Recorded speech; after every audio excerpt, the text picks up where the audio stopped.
This is the 18 Strong Podcast with Jeff Pellizzaro, episode number 42.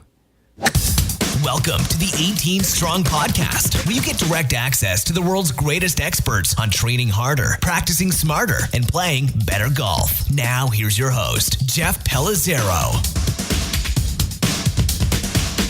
Hey, what's up, 18 Strong listeners? This is Jeff Pellizzaro, your host of the 18 Strong Podcast, and I want to thank you for showing up. We've got a jam-packed episode today, full of great information with Robert Yang, one of the most sought-after coaches, nutritionists, and speakers in the golf world, the golf fitness world for sure.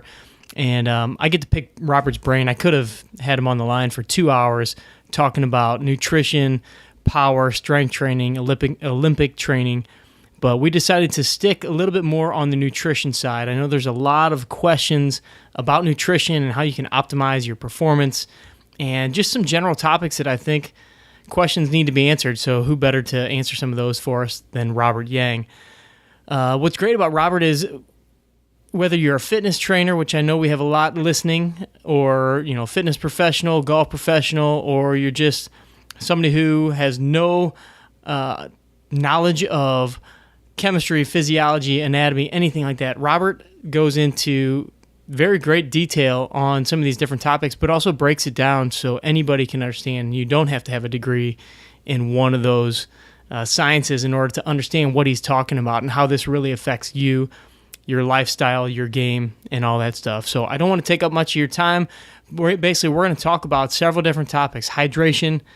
We're going to talk about some taboo foods that we've all been afraid of for a long time, and that's like eggs, red meats, fats. We're going to discuss the whole grain debate, even get into the topic of energy drinks and whether you should or shouldn't be trying those and what they can and can't do for you.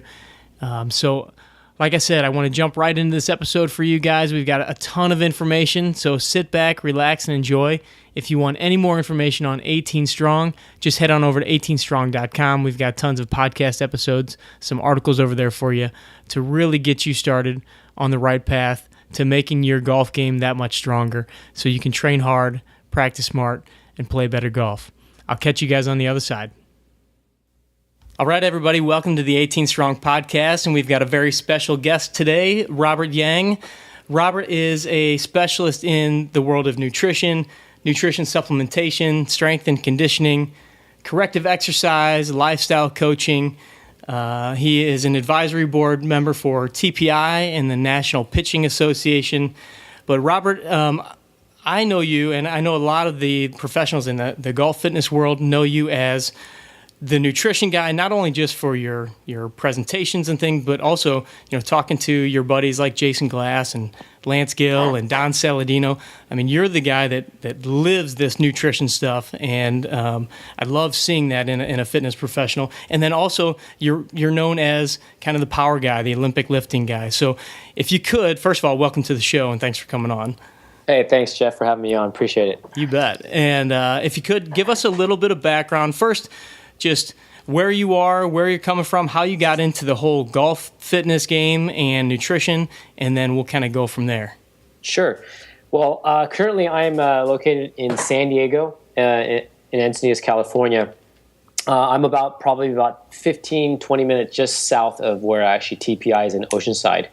And, I've been doing nutrition and strength and conditioning for some time. I started back, if you really want to go back, probably in 94, just doing personal training at the local gym, going through college and putting some money in my pocket and paying for books. And you know how it was, going through school.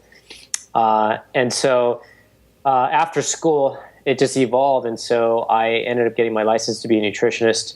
And then I got all sorts of certifications, the CSCS. And so I kind of dabbled in both nutrition and exercise, and so at this point, I've, as you said, I've known as the nutritionist, depending on where you've heard my name, and then sometimes I'm the strength coach, and so I'm fine with wherever I can help someone. So, for example, I might get someone that's referred to me by Jason Glass and says, "Hey, Rob, I have a player who really needs some nutrition support. He's falling in his numbers, in the back nine. He's getting tired. He's not recovering from workouts. So in that capacity, I might just be wearing my nutrition hat. And then other times, I might get a player who's actually referred to me and say, hey, this guy needs to really work on gaining some muscle mass and some power production. He's just not hitting the ball far enough. And then so I'll work on that end of it. And obviously I'm going to work on the nutrition side of things as well to enhance recovery and work on some other things if there's some issues.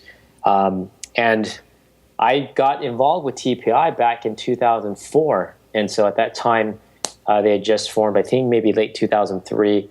And then we started seeing, players, and then it evolved, and now we have the certification course. So, I was kind of just thrown in the mix as a nutritionist, and then they knew I had the fitness strength coaching background. And then as the certifications got going, then I started sharing my knowledge about strength and conditioning, and in particular, obviously, with Olympic lifts and power production.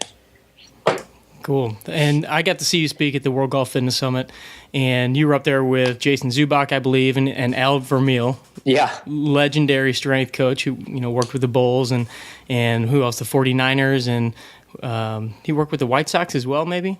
Yeah. No, he's the only strength coach to have a ring in all three main sports, baseball, football, and basketball. Unbelievable. And if you guys haven't had a chance to see Al Vermeil speak, the guy is he's an incredible presenter.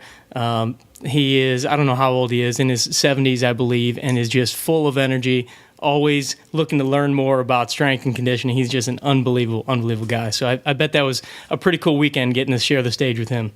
Oh, yeah, absolutely. It's amazing. I always joke with Al every time I see him, like, Al, I need to get like a USB and like hook into your head and download all the information because, he's been there for so long and seen this and that. And ultimately he really knows what works when it comes to strength and conditioning and power production. And, working with elite athletes for such a long period of time, it's just unbelievable knowledge that you get from Al. What's so cool about him is he presented at the Fitness Level 2 that I attended a couple years back. But when he wasn't talking, he was in the audience and he was watching and he even taking notes. The guy is always striving to learn as much as possible. And I think it just goes to show why he's one of the most successful strength coaches out there. Yeah, I completely agree. I mean, that's the thing is, he's always asking questions. He's never afraid to ask questions. He's never afraid to be the student. And I think it's so rare in our industry because, just to give you an example, I mean, I have a number of different athletes that I work with. I mean, it could be from a player that's, going to UCLA to I've got like, a softball pitcher, high-level softball pitcher, at a, very competitive Division I school. She's got physical ailments, elbow issues, and, she's afraid that whatever I give her, it's going to counteract or go against what the strength coaches, are going to give to her and the team. And so, rarely do you find someone like Al who's just like, hey, what do you know? I want to learn from you. So if there's something I don't know, teach me. And it's rare in the industry where you find that because people have, big egos and they don't want their toes stepped on, so to speak. And that never happens with Al. He's always like, Rob, what are you doing? What's new? What can you tell me? And it's so refreshing to always see him always willing to learn. Yeah, it was really cool to see somebody in his position like that. Oh, yeah. All right, so I kind of mentioned that, you've got these two titles that a lot of us know you by, the nutrition guy, the power guy. And initially when I contacted you about coming on the show, I thought we were going to maybe tie in a little bit of both, but I realized that I'd be doing the listeners a bit of a disservice by trying to put all that and package it all into one episode. So, if possible, we're going to go through a lot of nutrition-based stuff, things that, are different questions that I know I get on a very frequent basis from different clients, different people in my, sphere of influence and people that I run into all the time about nutrition topics, some that are maybe seem to be very simple, but some that may be very confusing or seem to be confusing. And then maybe down the road, one of these days, Rob, we can get together again and do a bit of a power talk. Yeah, no, I think that's great. We'll just focus on nutrition. If we end up hitting on power, we end up hitting on power. Perfect. All right, so one of the initial articles that I first read of yours was regarding hydration, and I think this is a huge topic, especially as we're getting into the mix of summer and things are getting hotter, and guys are going to be playing in 90 plus degree heat. I want you, if you could, expand a little bit on hydration and what are some of the issues that come when we're not hydrated, and then how do we know if we're hydrated enough? Yeah, it's a great question, especially as we're heading into summer. It can become a real problem. I looked at hydration in depth for a long period of time, looked at the current research, old research, and it can be complicated if you want to make it, but it's really not in the long run. But how hydration affects, especially in the context of a player, is that it only takes 1% to 2% of your body weight loss of water during a round to affect your ability to think in terms of cognition. And so we're talking about short-term, long-term memory. We're talking about visual spatial function, so where the ball's in space, where your body's in space, and so forth. So and proprioception. So to give you just an idea of that, that's, let's say, a 200-pound player and who loses 1% to 2% of their body weight. So let's say 1%, that's only 2 pounds. And some guys are sopping wet. They lose anywhere from 5 to even 7 pounds in a round. Wow. So, you're looking at just one simple nutrient that can really affect someone's ability to think. And we'll bring in the strength and power aspect of it. They did a research out of Loma Linda University on weightlifters, and how this applies to a player is that they tested their 1 rep maximum, so how much they can bench press once. And they tested that, and then they dehydrated by 1% to 2% of their body weight. So let's say we have a 200-pound bench presser. We decrease by 2 to 4 pounds in body weight in water. And then they tested the bench press. The bench press strength went down. They rehydrated them, and then the bench press strength went back up to the original level. So how I use that research and look at that is that if a player has a issue of their distance starts dropping off as they finish a round, and it's just a common occurrence, they're just like, gosh, I just can't hit it as far. Hydration can be a factor in that because they're not able to maintain their maximal strength through the round because they're losing too much water. Gotcha. So then we can look at it in terms of some of maybe the older players with low back pain, and as you know, as a physical therapist, if you look at the spine and you look at the discs of the spine, the center of it, it's like a jelly donut, and it primarily consists of water. And so if you're not properly hydrating on a daily basis, then you're not going to get that normal disc height you normally would, and so you're going to predispose yourself to low back pain. So how much should we be hydrating? How do we know, depending on our size, if we're male, female, how much do we need to be drinking?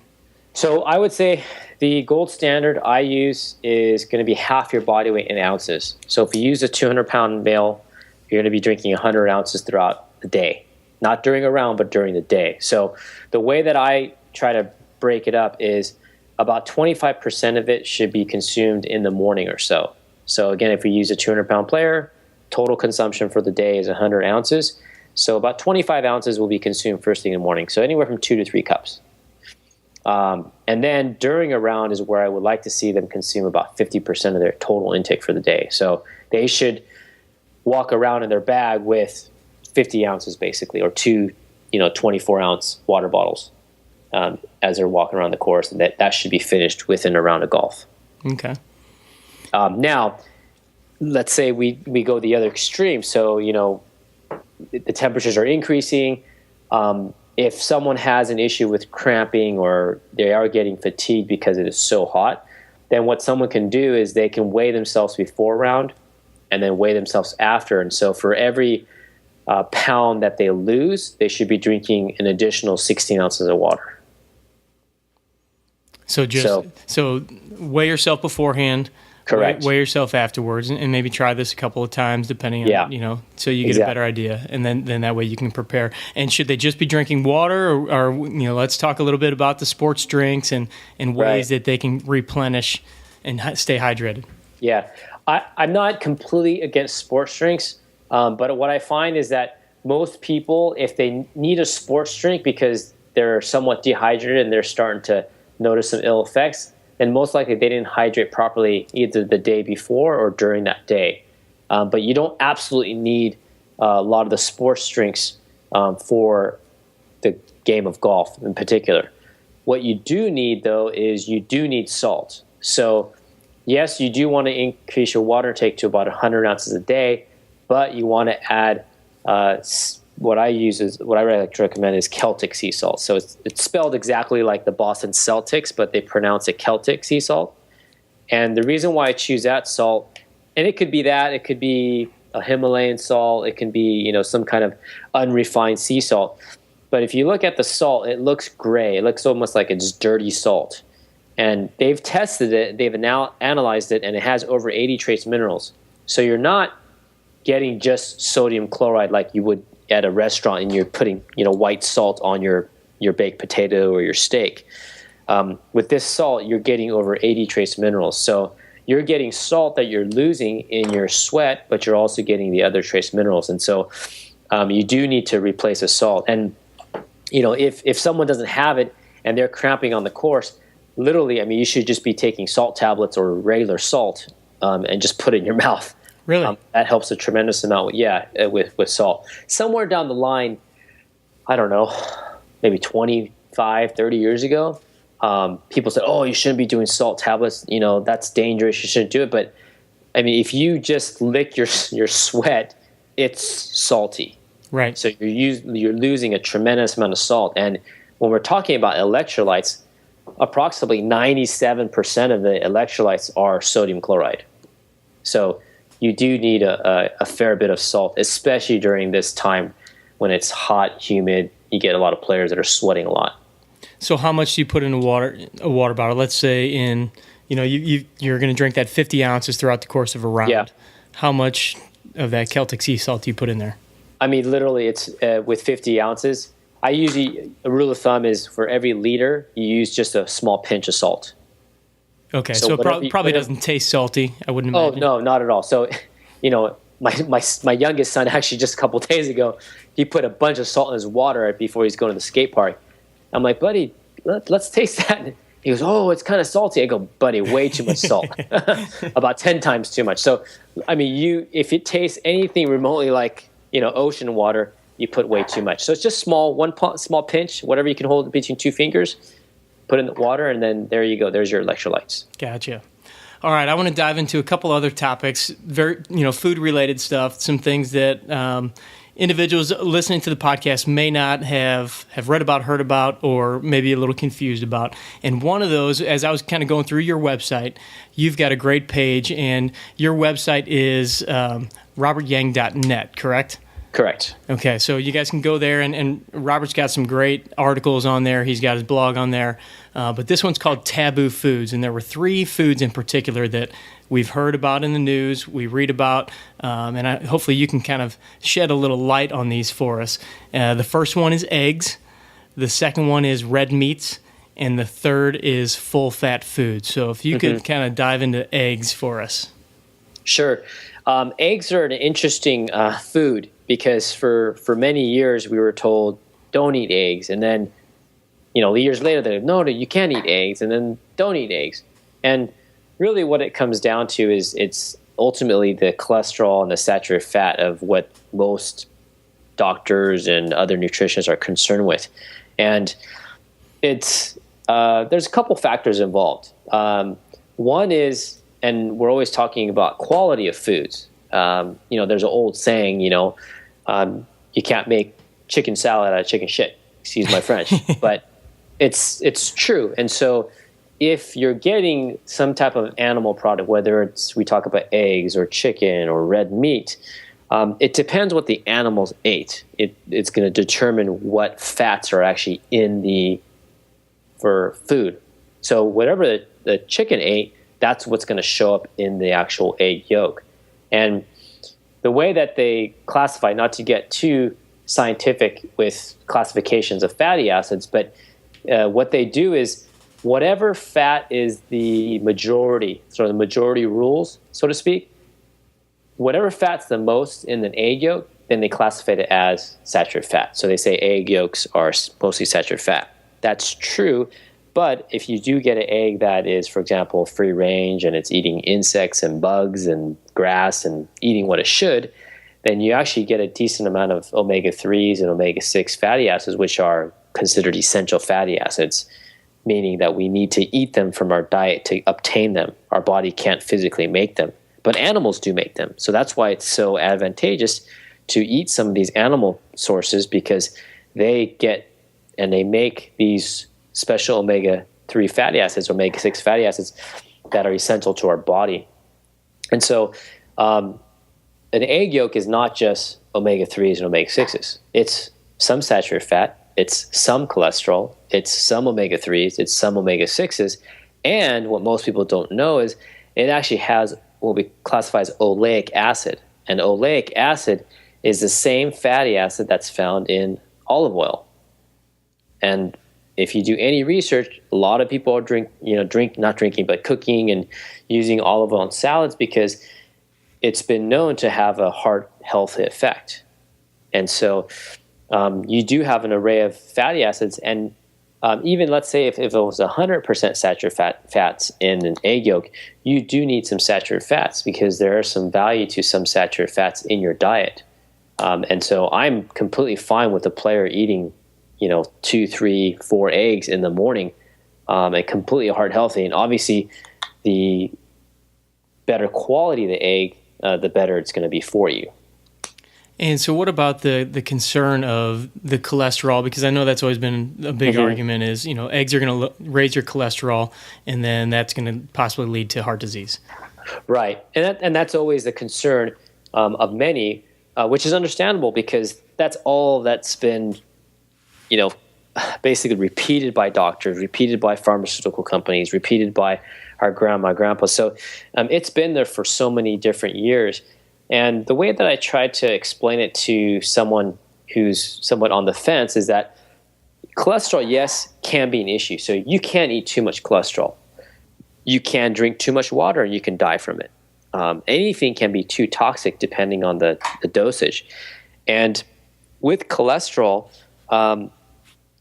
it is part of your physiology. So if you look at any textbook, your body needs cholesterol to make hormones. It needs it to make your vitamin D. It needs it to make your testosterone for males. It needs it to make your estrogen. So it's the raw ingredient to make your hormones. So that's why it's so important that your body actually makes its own supply of cholesterol. Now, in the context of heart disease, cholesterol, I would say, if we said, heart disease is made up of 100 pieces of a puzzle, I would say cholesterol probably constitutes about 10 pieces of the puzzle to that heart disease risk. Because there's so many other risk factors, such as your glucose, your blood pressure. There's inflammatory markers that we look at in blood, like C-reactive protein, homocysteine. So if a lot of those start climbing up, triglycerides start climbing up, then the alarm and the whistle should be going off, going, okay, well, yeah, your cholesterol levels are high, but all these other things are high. But I've seen time and time again, someone's cholesterol may be at 200 or 220, and the doctor will say right away, you need to go on medication to lower this, but yet all the other risk factors, such as, like I named before, triglycerides, glucose levels, C-reactive protein, or highly sensitive C-reactive protein, homocysteine, they're all well below normal, and there's no really risk of a heart attack or any sort of heart issue. But yet most people are pushed to take some kind of medication. And that's unfortunate because as with any sort of chronic disease that we see these days, whether it's cancer, heart disease, diabetes, or obesity, it's always multifactorial. It's never just one factor that's involved.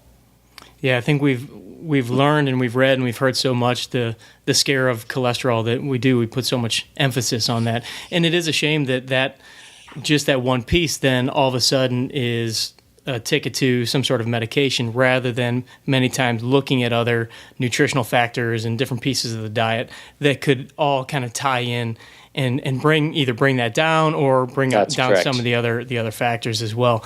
So let's dive into the second taboo food, because a lot of this relates together, and that's red meats.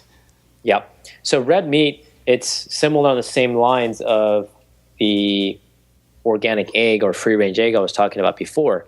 So only 1% of the meat that's consumed in America is grass-fed meat. And if you look, I've traveled all over the world, from Bogota, Colombia, to Kuwait, everywhere. And if you go to other parts of the world that haven't been somewhat tainted by what we do in industrialized food, they don't even know what grain-fed beef is.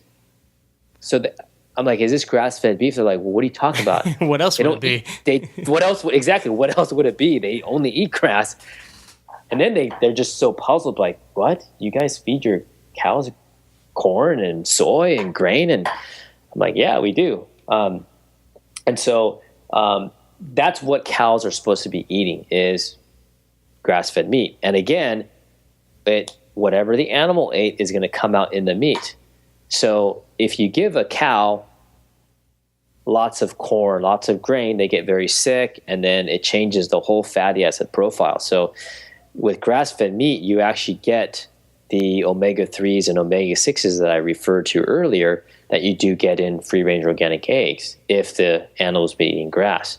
So right there, that throws the fatty acid ratios off. So a lot of the research is based on just saturated fats. Either saturated fats, or they clump in trans fats into that. So trans fats are, most reviewers probably know of it, but just to give a quick review, trans fats are anything that are chemically altered. So anytime that you fry something, so you use corn oil and you heat it to really high temperatures, that turns automatically into trans fat. So most of the junk foods that we eat these days, donuts and French fries and all those different things, have trans fats in them. And what they've done in research is they've just basically clumped them all together and said, well, trans fats and saturated fats like red meat are all the same. But it's not that easy to say that. And so that's where a lot of confusion comes into play. So if someone wants to eat a ribeye steak 3 times a week and it's coming from a grass-fed source, I'm completely fine with that. If anything, it's going to give them the iron that they need. It's going to give them B vitamins that they need. I call it kind of like a deluxe source of nutrient. Red meat is kind of like the Cadillac of different fats if it's coming from a good quality source such as grass-fed beef. So in essence, it's considered a taboo food, but in my opinion, it's a quite healthy food, in my opinion. And then let's dive a little bit into the third, which is fats, full fat foods, because, we've probably said the word fat 40 times in this episode already, but I know that a lot of people, they equate the word fat to, your love handles and, what's on the side of your thighs or your back or whatever. But fat is actually something that's essential for us to eat. And we've gone through this whole low-fat craze, and, now you're starting to see, I think, a little bit more openness to people eating fat. I mean, we've got a tub of lard from the farmer's market in our fridge. Right. And most people would think, like, oh, my God, what are you doing? Why are you cooking with that? So if you could expand a little bit on that. Yeah, so we've all gone through the phases. It's a low carb phase, and it's high carb, it's low fat, and then now we're starting to transition to more higher fat. You're seeing coconut type products and oil being sold. You're having bulletproof coffee with butter and coconut oil and all sorts of other things. And so it comes down to literally at the cellular level. So every single cell of our body, of our human organism, consists of 3 things. It's water, it's phospholipids, and it's proteins. So literally, when you break it down in that fashion, every single cell has fat in it. So you need some fat in order to have your cells function properly. And so now, on the chemical level, that's it's logical. Now let's translate that to some of our players. So why would you want to consume fat if I'm going to go play golf for 4 or 5 hours? And that's the interesting thing about the sport of golf, which is that for me as a nutritionist, I'm thinking, well, how can I help this person? And so I've thought about this a lot, and working with LPGA players to PGA players to the weekend, warrior sort of player. And that, you can't just stop at the turn and just have a picnic and have your lunch and do those sorts of things. You're still playing through. And so if we can increase someone's, or let me put it this way, if we can satiate someone for a longer period of time, because when you get hungry and your blood sugar starts dropping, that's not a good thing when you're trying to focus and play. And so with the game of golf, because it takes so long, that's where fat comes into play. Because if you eat something with fat, it stays with you a lot longer. You're satisfied. I mean, just take, for example, it's Haagen-Dazs ice cream. If you look at Haagen-Dazs ice cream, I think it's the most simply made ice cream out there. It's sugar, it's cream, it's milk, and it's whole eggs. And I think that's about it. And maybe they put strawberries in it. Whereas if you took it something like Dreyer's non-fat ice cream, there's everything from polysorbate, 50 million something, you can't even pronounce it. But it's no fat.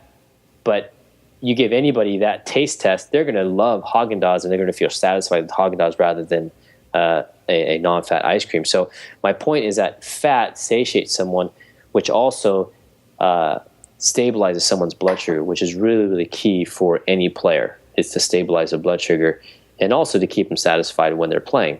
That way, the only thing they really need to do is maintain their blood sugar as they're playing around a golf.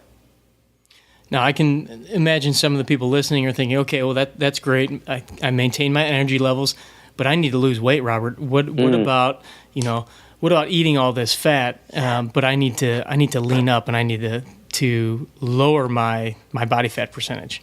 Right, and that's always a concern. For the far majority of people, it's usually an overconsumption of either sugars or starches. So when you're talking about the body composition changes where you're trying to lose fat, most people tend to do much better when they increase their fats and they start reducing their carbohydrates. Now, I'm not talking about going into, let's say, a ketogenic state, which is very limited carbohydrates of 50 to 30 grams or less a day. But I'm talking about the reduction of just basic crappy food. Most people don't realize what they put in their body until they actually start writing it down or taking pictures of it. Literally, I have some of my athletes, because I think they're going to be so lazy. We're talking about elite people that they can be very, very lazy. They're not there because they eat well. They're there in spite of what they eat. Right. But what I literally have them do is have them take pictures, and they text it to me and they say, Rob, this is what I have for breakfast, this is what I have for lunch. And what most people do is they need to journal their food, because they don't realize when they're at the office and they're popping 5 to 10 Hershey Kisses in that one meeting. And then they go to lunch, and then, I eat really well. But then they realize, I have, French fries or potato chips every single lunch. So a lot of these different things can actually be counteracted by just taking out a lot of the processed carbohydrates that most people are eating. And that's usually the culprit. It's not so much the fat. It's usually the processed carbohydrates that are really the issue. And with a lot of the low-fat foods, fat tastes good, basically. Correct. Fat's a very tasty substance, and when you take that out of a food, you've got to replace it with something, and usually that's some form of either artificial sweetener or it's some sort of sugar, and most people don't realize that that's what's being replaced. Yeah, that is what's being replaced. I have a funny story in high school. Ever since I was probably 13 or 14, I've been lifting weights and interested in trying to improve my performance or my body, whatever it is. And so that was the years, back in 1989, 90, around that time, where Entenmann's low-fat cookies, and, so I'd eat half a box of low-fat Entenmann cinnamon raisin cookies thinking, it's got no fat, so I'm good. And then I realized, how come I'm not really getting that six-pack that I want?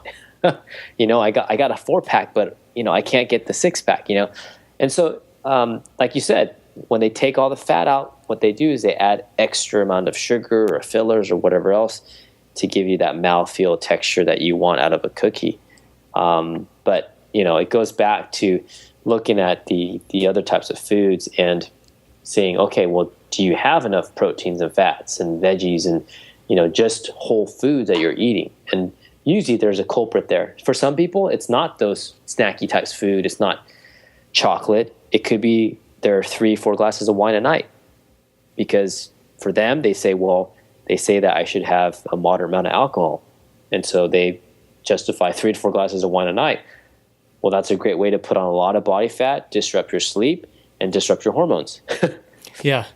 So, it could be, it's different for everybody, Yeah, and it seems like a lot of what we've been talking about really boils down to the quality of the foods and, what the source is, where it's coming from. We talked about eggs and red meat and fats, all of which I love, by the way. And I love having you on here because this verifies my diet and the fact that I can eat the red meats and the eggs and all that stuff and have throw a little butter in the coffee, which I think I want to get to. I had a buddy tell me that he wanted me to ask you about the butter in the coffee and why people are doing that. But I think it all boils down to, like you said, it's not always just that you have to go on these crazy diets. You have to drop your carbs to below 30 grams. Right. A lot of times it's just pay attention to what you're eating and where it's coming from. Is it in a box or was it pulled out of a garden? Exactly. And so that's where, if you eat 80% of the time of, whole foods, and that doesn't have to be red meat, some people, they just, whether it's they didn't grow up eating red meat or they just don't like the taste of it, then that's fine. You don't need to do that. You can go with seafood. You can go with fish. You can go with eggs and some chicken, fish. So it doesn't have to be red meat. But I have nothing against eating red meat. Like for me, I'm an interesting cat in that I love to eat all types of fats, but butter, I just don't like the taste of butter. I don't like the taste of butter, but I would highly recommend, I would love to eat it, but I just don't like the taste of it. I have an aversion to the taste of butter. It's just a kind of funky thing that I have with myself. But I'll put tons of coconut oil, lard, or olive oil, all those types of oils on my foods. But I just don't particularly like the taste of butter. So, but yeah, I think most people, they're scared to eat fat. And most people are now starting to get in olive oils and coconut oil in there, which is good. But I think in particular, a player should eat a decent amount of fat, especially for breakfast in the morning before they go play, because it'll help a lot with stabilizing their blood sugar, and then also keep them sustained a lot longer than just eating a bagel for breakfast. Well, and that's pretty much the reason why people have started putting butter and coconut oil and stuff like that in their coffee. So for those of you listening, there's been a huge phenomenon recently called bulletproof coffee, and that's kind of the basis of what it is grass-fed butter, and I know some people mix, do their own homemade remedy with coconut oil, but is that pretty much all that it is helping them sustain their appetite, maintain some mental energy? Yeah, when you look at it from a chemical standpoint, butter is what we classify as a 4-carbon chain fatty acid. So basically it's called butyric acid. So it's only 4 chains. So it can digest very quickly, and it can give someone an immediate source of energy. And coconut oil is even better for that, because coconut oil is what we classify as a medium chain triglyceride. So what that means to the person is that it doesn't even have to be digested in the stomach. It goes straight to the liver, and boom, you got energy. But because it's a fat, there's no rise or fall of your blood sugar, which is the cool thing about it. So that's why you add those 2 fats, and then you add coffee to the mix with caffeine, and we know that caffeine has that sort of ergogenic effect in regards to alertness and so forth. And so that's why people are feeling so good on it. Yeah, the first time I heard, people were putting butter in their coffee, and it may have been on Jason Glass's show, because I know that every episode he does of the Coach Glass podcast, he's got a cup of grass-fed butter and coffee next to him. But the first time I heard it, I was like, that sounds disgusting. And then I was like, wait, coffee and butter both taste delicious, and Yeah. instead of using cream, kind of makes sense to use butter. And I tried it, and I don't drink it every morning. I do drink it on occasion, but I love the taste of it. And I have noticed, on the mornings that I do it, that I possibly have a little extra mental energy, and whether that's a placebo effect or not, but I do love that. All right, I want to just shift the tides a little bit here, and kind of go into the debate and discussion on grains. You talked about starches and carbohydrates, and I know that there's a big debate on whether you should eat grains, whether you shouldn't eat grains, and I wanted to kind of find where you stood in this debate. Yeah, I think I'm kind of in the middle road. I know paleo is huge, and then on the other extreme, you have the plant-based diet, which consists of very minimal animal food products, basically a vegetarian, and lots of veggies, lots of grains, whole grains, legumes, and that sort of thing. From my experience with dealing with a lot of different athletes, I prefer that the one grain that I prefer people stay away from is gluten. And you have different cases where you have some extreme cases that I work with, and then you have some not so extreme cases where it may be just a player that's not recovering very well. They're kind of constipated. They only have a bowel movement 3-4 times a week, that sort of thing. And so I think it's one of the grains that most people have a reaction to. Most people will not have a reaction to rice. They won't have a reaction to things like quinoa, these grains that are more available to us nowadays. But I would say gluten, the actual, basically we're talking about wheat, barley, spelt, rye, those kind of grains tend to not agree with a lot of different people. And when you really come down to it, the actual protein that's in that particular product is called gliadin, and there's no one in the world that has the ability to break that physical protein down. So if you look at William Davis's work, if you look at Alessio Fasano, they all say in their lectures, which I've gone to several times, is that there's no possible way that a human can break down the actual protein itself. The question is, does someone physically react to it in regards to their immune system or their digestive system over a period of time? And so I would say I'm more of the middle road person, so I prefer that people do have some grains, try grains like rice, buckwheat, quinoa, those types of grains, rather than go with the straight wheat type breads and pastas and things of that sort. And obviously, the more unprocessed, the better for you. And I think the timing of grains is really important. So if you're going to have rice, if you're going to have quinoa, if you're going to have buckwheat, those kind of things, then have them in and around exercise where you can use them. So I usually like to recommend people take them after exercise because your body's prepared to utilize it and to absorb it. Some people like to use it before and after, so that takes a little bit of experimentation. But I'm more on the side of, okay, yeah, have some whole grains, but let's take out the most irritating ones, which are going to be usually the wheat products. Gotcha. And talking about timing around like workouts and playing and things like that, I know one of your specialties is talking about supplementation and basically performance-based nutrition. What are some tips or tactics that you can give the audience, just kind of around more, let's focus around the round of golf first, and then maybe around a workout and what they should be doing on a weekly basis? Yeah, so if you take in the context of, let's say a round of golf, so someone's going to tee off in the morning at 8, you want to have a breakfast that has a decent amount of proteins and fats. So, for example, it could be maybe a couple whole eggs and some blueberries, strawberries, some fruit that's in there. That way, what you're doing is you're getting a decent amount of fat, protein, maybe some carbohydrates in the form of fruit, vegetables, and that way that keeps the blood sugar fairly level, so nothing's going to ramp it up really fast and then drop it down.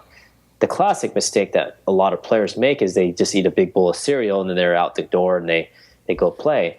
Well, with any type of cereal, organic, non-organic, doesn't matter.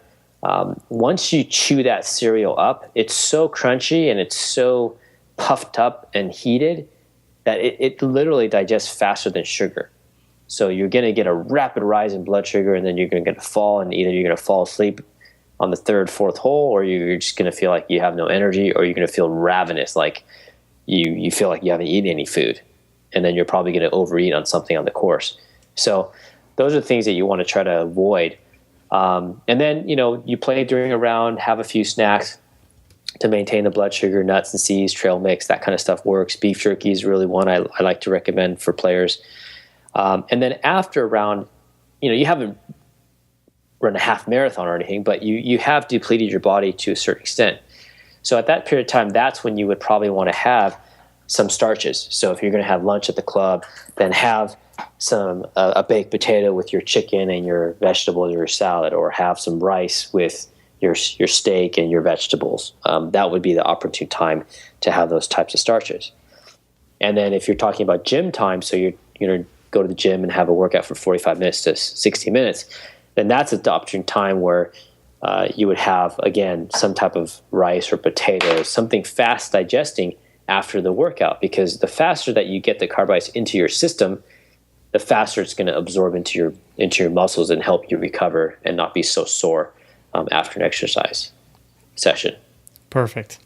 All right, I have maybe two more questions for you before we get into just a couple last little things. Energy drinks. I have a lot of people, they come into the gym, they tell me, I just drink a Red Bull a day, or, I don't drink coffee, so Red Bull is kind of my vice. Right. So why is it that guys like you and I don't necessarily recommend Red Bull to our clients? Well, the issue with Red Bull, it's not per se, the main ingredient is caffeine. And caffeine is not a bad thing per se.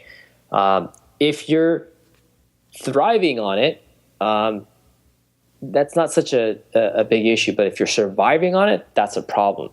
So the difference is most people are surviving off of energy drinks. They cannot function without it. Mm-hmm. So they wake up in the morning and they're like, oh man, I am just so dead tired. I need my caffeine fix. That's a problem. That means that your body is not able to function without any sort of drug, which basically it is a drug. I mean, when you go to a Starbucks, basically selling a drug in a coffee mug. So, I mean, it's just ubiquitous. It's everywhere, right? So we don't consider it a drug. Then so the thing is, especially when we're talking about a player, and if they have anxiety issues at all, or if they have shaking or tremors and things of that sort, that is not ideal for a player. So you have to make sure that that person is properly hydrated, they're eating breakfast, and then if they feel like they want to use something like that to maybe push themselves in a workout, then they can do that. But most people rely on that in order to get through the workout or get through the day, and that's a problem. And then what about, we see these other products, kind of like the 5-Hour Energy, and then I know that there's other products along that line, and I've seen very reputable companies that put some of this stuff out, and good ingredients and things like that. What's your take on those things? Are they good? Are they bad? Should people try them? Not try them? Where do you stand there? Yeah, I think again it comes back to, are people surviving or are they thriving? Most people are just surviving on those different things. They have to use it to function throughout the day. If most people, if they just drank their 2 to 3 cups of water first thing in the morning, they would feel a night and day difference. They probably wouldn't need nearly as much caffeine or energy drinks or Red Bull, 5-Hour Energy, whatever that is, if they drank enough water and if they ate the proper breakfast. Usually, if most people do that, probably about, I would say 40 to 50% of their consumption of those types of drinks will go down. Yeah, I can personally say that over the past maybe 3-4 months, I've really made it a habit to get up in the morning, drink a little bit, or drink probably a good 20-25 ounces of warm lemon water. Mm-hmm. And it has made a huge difference just in the way that I feel throughout the morning. I don't feel like I need as much coffee in the morning. You get that water in you before you get the coffee in, and you don't feel like you need 2-3 cups of coffee every morning. So I can definitely attest to the fact that hydrating personally has made me feel way more alert and much more satisfied in the morning. No, absolutely. I mean, you just look at the brain; it's 80% water. So, if people would just do that, they would. Some people, on the extreme cases, they go from 3-4 cups of coffee to nothing just by increasing their water intake, which is pretty remarkable. But I've had, many of those cases actually happen with people that they think that, oh no, there's no way I can give up my coffee or my diet soda or whatever it is their caffeine source is. All right, I got a couple last quick questions for you. First one is, are you a Caddyshack or Happy Gilmore fan? Oh, I got to go with Happy Gilmore. Nice. Very nice. All right. And then what has you excited this year for what's going on with Robert Yang Inc. and everything you've got going on? Yeah, I've got a lot of interesting things going on. I've actually been in the process of finishing an ebook. So I got some other things ahead of it, but it actually has to do with, in particular, golf nutrition. And then I've got sort of a kind of a, I guess you could say, Yang principle book, what I really truly believe in regards to nutrition and fitness and health and so forth. So I'm excited about that. I've got my Olympic lifting coach course, which is teaching physios, trainers, strength and conditioning coaches how to teach the Olympic lifts. And I've had it over the last several years.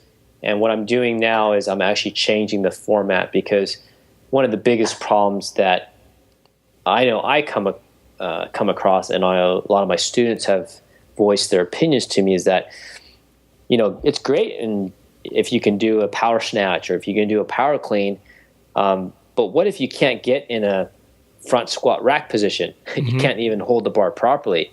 Then you really can't even do the exercise. So I've come up with a lot of different techniques that I've learned over the years, whether it's mobilizations or stretches, basically correctives for the Olympic lifts. And so that'll be changing this year, really giving you as listeners and tools to use with your clients to get them in the proper overhead squat position so they can do a snatch.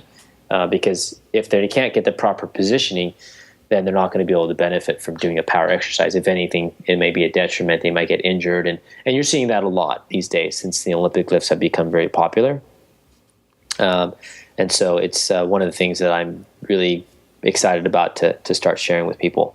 And is that all in-person seminars, or is that going to be any online courses? Or right now, that particular Olympic lifting coach is an in-person seminar, so that's a certification. I think maybe in the future, probably start putting stuff like that online, just to get people to get the information. I know I've got a bunch of requests for that.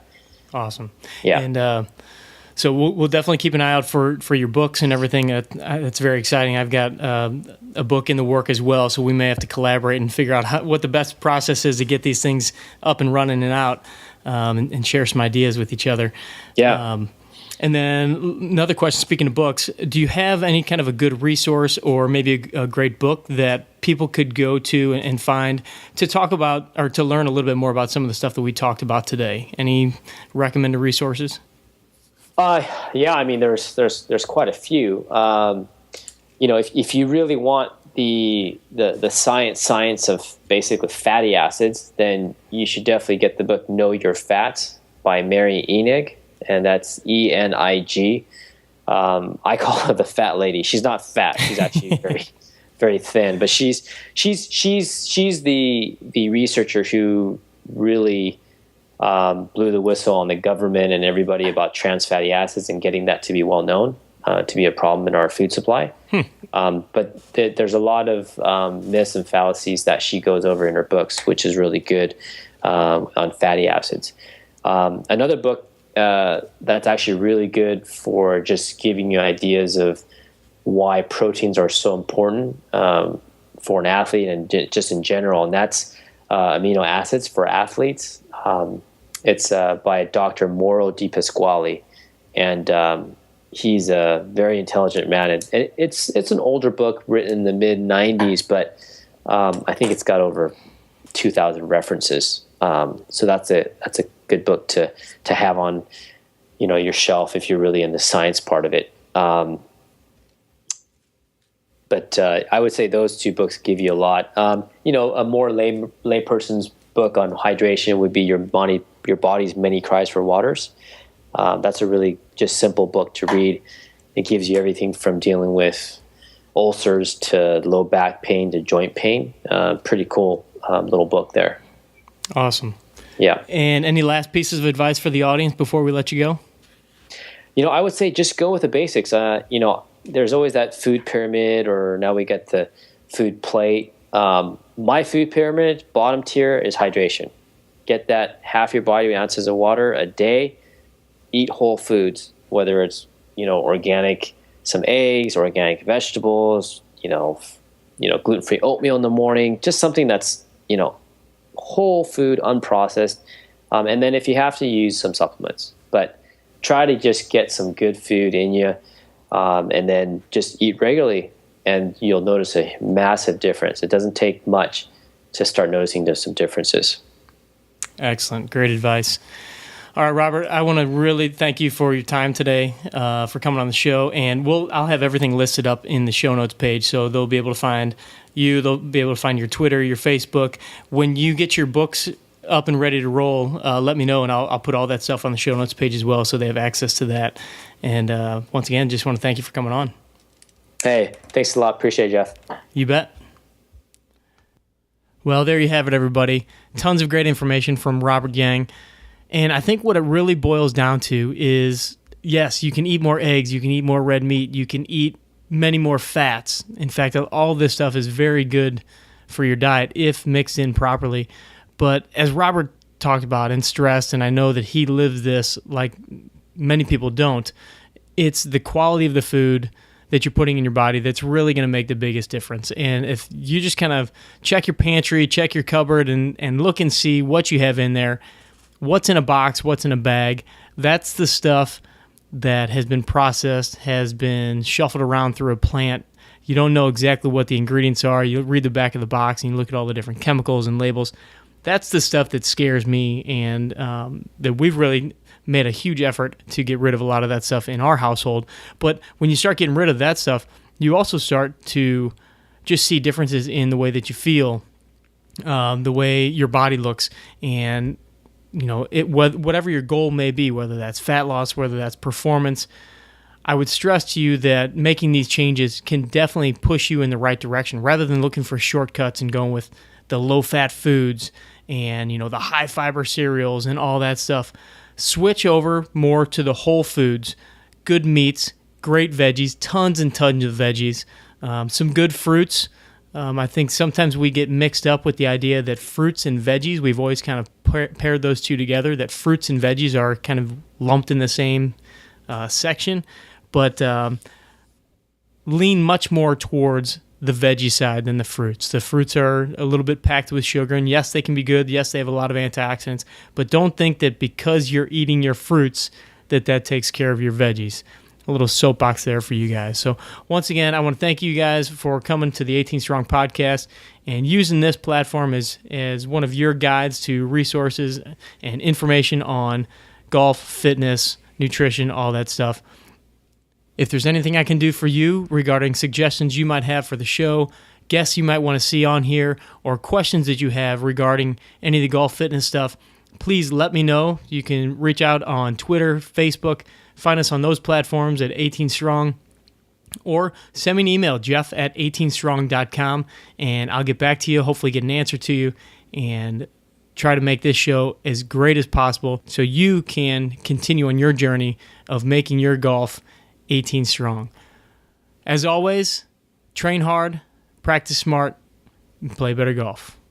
Thanks for listening to the 18 Strong podcast at www.18strong.com. And remember, train hard, practice smart, and play better golf.